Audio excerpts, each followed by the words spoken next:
Today we're playing Lancer, a Joust clone for the Radio Shack Color computer. This is a game that I didn't remember that I had. I'm a little surprised that I'd forgot that I had it because Joust was always one of my favorites in the arcade.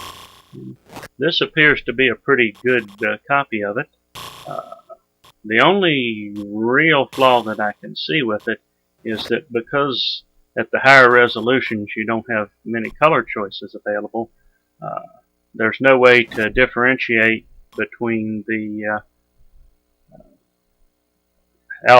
level of your opponent, whether because your opponents, as you go in the game, you get better opponents, and also they call them an energy field here instead of an egg. But when they hatch and your opponent rides on them each time that they hatch, if you don't get the energy ball here, or the egg is what of course it is in Joust, then the next opponent is a higher level and is smarter.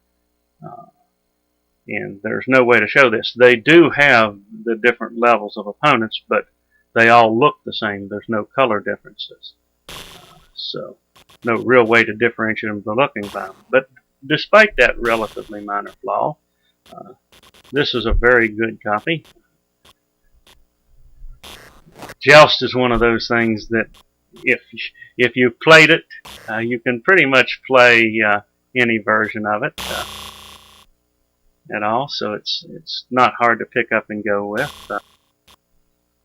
I have several versions on the PC that I play, including the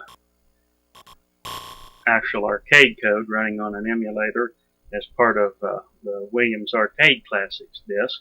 So I'm very much familiar with other copies of Joust to compare this one with, and other than the flaw that I said that there's no color difference between your opponent's levels. Other than that, this is a very good copy of the game. So, maybe not the absolute best example to show the complete power of the color computer, but it definitely shows that the color computer was capable of turning out quality versions of your arcade games.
I'm glad here that I've lasted long enough in the game for the dragon to come out so that you can see most of the features of the game. I'm not going to last very much longer, so let me just say here that Joust was always a favorite of mine, and as I play this version here, this clone here, I see that it's a very good version of Joust compared to the others, and I hope you enjoyed it, because I certainly enjoyed playing it.